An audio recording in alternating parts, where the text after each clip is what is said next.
بسم اللہ الرحمن الرحیم۔ السلام علیکم میرے مسلمان بھائیوں، بہنوں، بزرگوں، بیٹیوں۔ آپ کو پتہ ہے کہ یہ محرم الحرام ہے اور آج 4 محرم ہے۔ تو جس طرح کی پہلے میں نے آپ سے گفتگو ہوتی رہی، اب محرم الحرام میں میری کوشش ہوگی کہ میں کوئی دنیاوی معاملات اور یہ اور وہ جن غلیظ لوگوں کے بارے میں ہم نے کچھ آپ کو اطلاعات فراہم کی تھیں اور حق کی بات کی تھی، ان کے بارے میں ابھی کچھ دیر جو ہے اس کی بجائے ہم اپنے ان پاک باز ہستیوں کا ذکر پاک کریں گے۔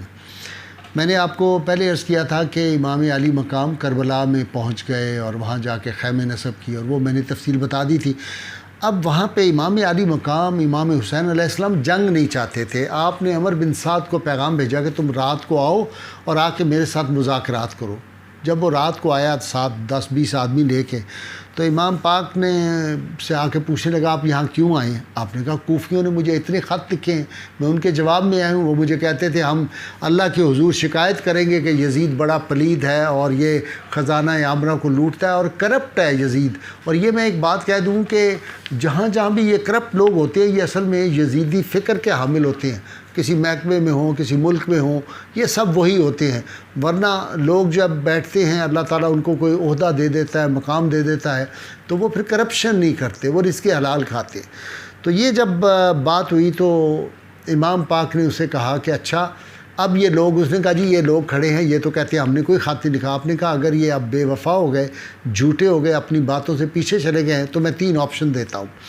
پہلی آپشن یہ ہے کہ مجھے واپس جانے دیا جائے، میں جہاں سے آیا ہوں۔ دوسری یہ ہے مجھے یزید کے پاس براہ راست میری گفتگو یزید سے کروا دیں، اور تیسری آپ نے فرمایا پھر مجھے اجازت دیں میں سرحدوں کی طرف چلا جاؤں، جہاں چاہوں چلا جاؤں۔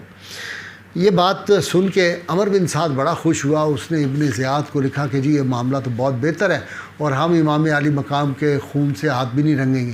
جب یہ بات پہنچی تو وہاں وہ ابلک کتا جس کو نبی کریم صلی اللہ علیہ وسلم نے فرمایا تھا کہ میں دیکھ رہا ہوں کہ میرے خاندان کہ خون جو ہے وہ چاٹ رہا ہے ایک ابلک کتا۔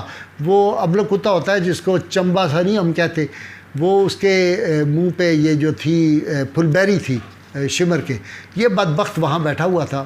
اور اس نے ابن زیاد کو کہا کہ اب آپ کے قبضے میں آ چکے ہیں، حسین علیہ السلام یہاں سے نکل گئے تو یہ قابو نہیں آئیں گے، ان کو تم دبوچو اور اس کو کہو عمر بن سعد کو یہ باز آئے۔ لہٰذا اس نے عمر بن سعد کو شمر کے ہاتھ اور ساتھ اور آدمی بھیجے، خط بھیجا کہ امام علی مقام کو فوراً کو یزید کی بیعت کریں، نہیں تو پھر ان کا سر کاٹ کے ہمارے پاس بھیجو، ہم یزید کو بھیج دیں گے۔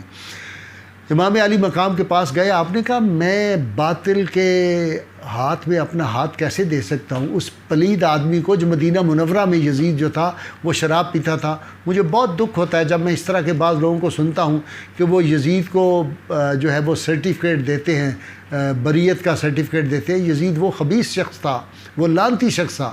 میں سمجھتا ہوں ہماری تاریخ میں اتنی بڑی لعنت اس نے اپنے چہرے پہ ملی ہے اور جو کبھی دھل نہیں سکتی، اور پتہ نہیں قیامت کے روز جو اس کا حشر ہوگا وہ تو پھر وہیں ہم دیکھیں گے، جس نے رسول اللہ صلی اللہ علیہ وسلم کو اذیت دی۔ خیر میں مختصر اس کو یوں کرتا ہوں کہ وہاں جب یہ بات ہوئی تو یہ خط لے کے عمر بن سعد کے پاس آ گیا شمر۔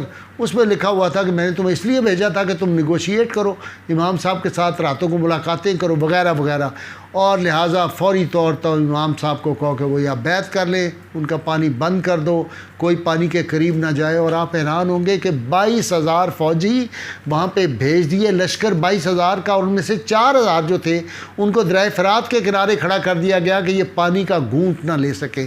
یہاں پہ جو خاص بات میں نے آپ سب کی خدمت میں عرض کرنی ہے، امام علی مقام نے اپنے ساتھیوں سے ایک رات پہلے جب یہ سانحہ ہوا ہے تو آپ نے سب کو کہا تھا کہ جو جو جانا چاہتا ہے وہ چلا جائے، لیکن قربان جائیں ان لوگوں کے جذبے، ان کی وفا، ان کا اصرار، ان کی شجاعت، ان کی بصالت۔ انہوں نے کہا یہ کیسے ہو سکتا ہے کہ ہم آپ کا ساتھ چھوڑ دیں، ہم کل قیامت کو کیا منہ دکھائیں گے؟ اس میں ایک شخصیت جو ہے اس کا خاص طور پہ جو میں نے آپ سے عرض کرنا ہے، وہ شخصیت تھی، ایک شہزادی ہے، اور یہ ایران کے بادشاہ کی شہزادی ہے،